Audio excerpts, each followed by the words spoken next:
ఈ సినిమాని ఇవాళ మళ్ళీ రీమేక్ చేస్తే ఎలా ఉంటుంది మోసగాళ్ళకి మోసగాడు? మోసగాడు అంతకంటే బాగా తెలియరు. మీరు అంటే మహేష్ బాబుతో ఈ సినిమాని ఈ కాన్సెప్ట్ని అటెంప్ట్ చేస్తే ఎలా ఉంటుందంటారు? చేయనన్నాడు, ఒక స్టేట్మెంట్ ఇచ్చాడు. రాజమౌళి దర్శకత్వంలో మహేష్ బాబు నటించబోయే సినిమా కూడా ఇండియానా జోన్స్ పద్ధతిలో ఒక అడ్వెంచరస్ మూవీ అని చెప్పేసి అంటారు. ఇండియానా జోన్స్ అంటే మళ్ళీ ఇట్లానే ఒక హ్యాటు, ఒక హంటరు, ఒక చిన్న కౌబాయ్ ఇది ఉంటుంది కదా, మీకేమనిపిస్తుంది? మహేష్ ఏ గెటప్ కానీ సూట్ అవుద్ది. మహేష్తో పాటు రమేష్ గారు కూడా ఈ సినిమాల్లో చేశారు కదా. ఇప్పుడు మీ వారసులందరూ వచ్చినట్టే, మీ నెక్స్ట్ థర్డ్ జనరేషన్ కూడా వస్తుందని చెప్పేసి వింటున్నాను. మీ మనవాళ్ళు అశోక్ యాక్ట్ చేస్తున్నాడుగా, అది పూర్తయిపోవచ్చింది కూడా. ప్రియదర్శిని పిల్లలు ఇద్దరు కూడా చాలా బాగుంటారు. ఓకే, వాళ్ళు కూడా ఆల్రెడీ డ్యాన్స్ అంతా నేర్చుకున్నారు. వాళ్ళని మీరు ఎంకరేజ్ చేస్తుంటారా చేయడానికి? వాళ్ళకి ఎప్పుడైనా మీరు సలహాలు సూచనలు ఏమైనా చెప్తుంటారా? అంటే ఇలా వాళ్ళు మరీ చిన్నపిల్లలు, వాళ్ళకి ఇప్పుడు ఏం తెలియదు, వాళ్ళకి వాళ్ళు చేయటమే తెలుసు అంతే. జనరల్గా పుత్రాదిచ్చేత్ పరాజయం అంటారు సంస్కృతంలో. అంటే కుమారుడు తనకంటే ఎదిగితే చాలా సంతోషం ఉంటారు. మీకు అనిపిస్తూ ఉంటుందా మహేష్ బాబు విషయంలో? చిన్నప్పటి నుంచే స్టార్ అవుతాడని అందరికీ తెలుసు. ఫస్ట్ పిక్చర్ పోరాటం చూసినప్పుడే డూండి గారు థియేటర్ నుంచి బయటకు రాగానే నీ తమ్ముడు వేసాడు ఈ సినిమాలో, ఎవడేవాడు అడిగాడు. మా అబ్బాయి అనండి అన్నాను. పెద్ద స్టార్ అవుతాడు అని ఫస్ట్ పిక్చర్ చూసి చెప్పాడు ఆయన. పబ్లిక్లోకి జనరల్గా రారేంటి రమేష్ బాబు గారు? రాదు, ఇంట్రెస్ట్ లేదు. పబ్లిక్ కనపడాలి ఆ ఇంట్రెస్ట్ లేదు. అంటే మీకు తండ్రికి అందరూ కొడుకులు కూతుళ్ళు అందరూ సమానమే, కానీ ఒకళ్ళకి బాగా వచ్చి ఇంకోళ్ళు చేయనప్పుడు చిన్న సిబ్లింగ్ రైవలరీ ఎక్కడ ఉంటుందా సార్ వాళ్ళ మధ్యలో? రమేష్కి ఎప్పుడు తీస్తానన్నా సినిమా యాక్ట్ చేయడానికి మహేష్ సిద్ధంగానే ఉంటాడు. ఏదన్నా పిక్చర్లో పార్ట్నర్షిప్ ఇప్పించి డబ్బులు ఇప్పించి ఇలాగ ఫైనాన్షియల్గా వీక్గా ఉండకుండా చేస్తాడు. అలానే ఆదిశేషగిరిరావు గారు కూడా చేశారు కదా? ఆదిశేషగిరిరావు చేయలే, హనుమంతరావు చేశాడు. హనుమంతరావు గారా? చిన్న క్యారెక్టర్స్. రావు గోపాలరావు గారి అనుచరుడి కింద అవును డెన్లో. అంటే ఈ సినిమాకి సంబంధించిన రాజసులోచన కూడా సినిమాలు మానేసి అమెరికాలో సెటిల్ అవుదాం అనుకున్న ఆవిడకి మళ్ళీ ఒక మంచి క్లబ్ సాంగ్ పెట్టి మళ్ళీ ఆవిడ సినిమాలోకి తెచ్చినట్టున్నారు. అవును, రాజసులోచనకి మంచి ఫాలోయింగ్ వచ్చింది. తర్వాత ఏ సినిమాలైనా విదేశాల్లో ఆడలేదు. మనం తీసుకున్న inspiration good bad ugly, Mackenna's కోళ్ళు విదేశాల సినిమాలే. ఇది గన్ ఫైటర్ జానీ అని హిందీలో డబ్ చేసాం, మోసగారు అని తమిళ్లో డబ్ చేసాం, ది ట్రెజర్ హంట్ అని ఇంగ్లీష్లో డబ్ చేసాం. 150 కంట్రీస్లో ఆడింది. స్పెయిన్ నుంచి డిస్ట్రిబ్యూటరు రాశిలో వచ్చిన పాట ఓన్లీ బీజిఎమ్స్ పెట్టాం. తెలుగు కదా, మరి చరణాలు పల్లవులు ఇవి పెడితే జనం కన్ఫ్యూజ్ అవుతారు అని ఓన్లీ బీజిఎమ్స్ పెట్టాం. నాకు బీజిఎమ్స్ కాదు, ఆ లిరిక్స్ కూడా కావాలి ఈ పాటకి అని ఫోన్లు చేశాడు.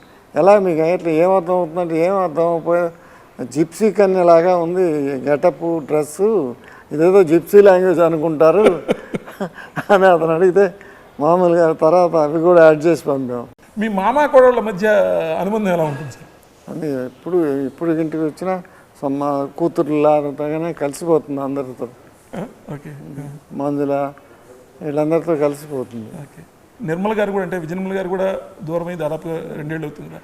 ఆ తర్వాత లైఫ్ మీకు ఎలాగా మీరు లీడ్ చేస్తున్నారు? అంటే తను లేని లోటు ఎప్పుడు ఫీల్ అవుతానే ఉంటాం. దాని నుంచి బయటకు రావడానికి మీరు ఎంత శ్రమ పడాల్సి వచ్చింది, లేకపోతే ఎంత? లేదు, బయటికి రావడం అది కుదిరే పని కాదు, ఆ బాధ ఉంటుంది. ఇప్పటికీ మీ కాలక్షేపం ఎలా చేస్తుంటారు సార్? బుక్స్ చదువుతాను, టీవీ చూస్తాను, జనరల్గా ఫిజియోథెరపీ చేయించుకుంటాను. నాకు బ్యాక్ పెయిన్ ఉంది.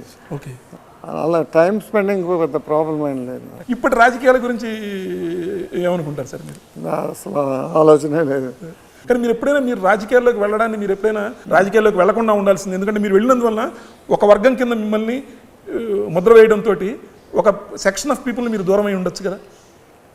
అది జనరల్ ఫీలింగ్ ఉండింది. బట్ అప్పుడు వచ్చిన చాలా పవర్ఫుల్ సినిమాలు అవ్వడం వల్ల, అది అగ్నిపర్వతం, వజ్రాయుధం ఇట్లాంటి సినిమాలు, పల్నాడు సింహం, చాలా పవర్ఫుల్ పిక్చర్స్ వచ్చినాయి.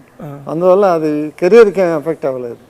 But at the same time మీరు ఆరాధించే నటుల్లో ఒకళ్ళైనటువంటి నాగేశ్వరరావు గారు కావచ్చు, రామారావు గారు కావచ్చు, ఆయనకి వ్యతిరేకంగా మీరంటే సైద్ధాంతికంగా వ్యతిరేకంగా మీరు నిలబడినప్పుడు మీలో ఏమన్నా మానసిక సంఘర్షణ ఉండేదా?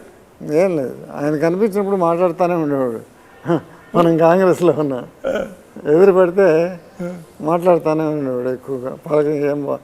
ఏం బ్రదర్ ఎలా ఉన్నారు, ఎలక్షన్లో తిరిగి తిరిగి కష్టపడి ఆరోగ్యం జాగ్రత్త బాగా చూసుకోవాలి అనేవాడు. మీ 300 సినిమాకి కూడా తెలుగు వీరాలు ఎవరికి కూడా ఓపెనింగ్ వచ్చినట్టున్నారు. ఓపెనింగ్ వచ్చాడు, వర్ష డైరెక్ట్ చేశాడు.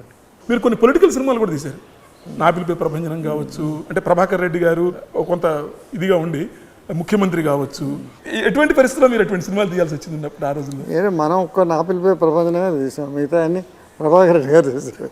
ఒక్కసారి వెనక్కి తిరిగి చూసుకుంటే కనుక are you fully satisfied sir? I'm happy with my career. ఇప్పుడు రిటైర్ అయినాక ఇంకా దాని గురించి ఆలోచించరు. మీరు కంప్లీట్గా రిటైర్ అయినట్టేనా? చాలామంది అడిగారు యాక్షన్ అని, చేయట్లేదు. అభిమానుల కోసం ఎప్పుడైనా ఒక చిన్న షార్ట్లో కనిపించడం కానీ? అస్సలు లేదు. గెస్ట్ ఆర్టిస్ట్గా అసలు అభిమానులే ఒప్పుకోరు అట్లా చేస్తే. Thank you so much Krishna గారు. మీ అనుభవాలు జ్ఞాపకాలు it's a treasure for us. Okay, thank you. ఇంగ్లీష్లోకి ట్రాన్స్లేట్ చేయాలంటే, డబ్ చేయాలనే ఆలోచన మీకు ఎలా వచ్చిందండి? హనుమంతరావు ఇంగ్లీష్ చేద్దామని హనుమంతరావు ఐడియా అది. రాయించడం లాస్ ఏంజలస్కి వెళ్ళి ఒక రైటర్ చేత రాయించుకొచ్చారు. ఓకే, డైలాగులు రాయించుకొచ్చినాక మెడ్రాస్లోనే ఇంగ్లీష్ వచ్చిన ఆర్టిస్టులను బుక్ చేసి డబ్ చేశాం. చాలా నిడివి ఉన్నదాన్ని కూడా ఇంగ్లీష్కి చాలా తగ్గించాలి కదా. మరి తగ్గించడం అంటే నిడివి ఎలా తగ్గించారంటే ఎడిటింగ్ మళ్ళీ చేయాల్సి వస్తుంది కదా, రీఎడిట్ చేయాలి. అవును, 15,000 feet ఆ పిక్చరు 9,000 feetకి ఎడిట్ చేశాను. ఆ ఎడిటింగ్ కూడా మళ్ళీ కోటగిరి గోపాలరావు గారే చేశారా? నేనే చేశాను. ఎడిటర్ కావడానికి మీకు ప్రధానమైన మొట్టమొదటిసారి అక్కడ మొదలైందా? మనకు డూండి గారి కంపెనీలో ఎక్కువ పిక్చర్లు చేసేవాళ్ళని. వాళ్ళ ఆఫీస్కి ఎప్పుడు వెళ్తున్నా అక్కడే ఉండేది ఎడిటింగ్. మేము అబ్జర్వ్ చేసేవాడిని ఎట్లా చేస్తారు ఏంటి అని. దానివల్ల ఎడిటింగ్ నాలెడ్జ్ ఎక్కువ వచ్చింది. అండ్ ఈ సినిమాకి ఆ రోజుల్లోనే 28 రోజుల్లో 7 లక్షల్లో తీస్తే ఎంత వచ్చి ఉంటుంది ఆ రోజుల్లో?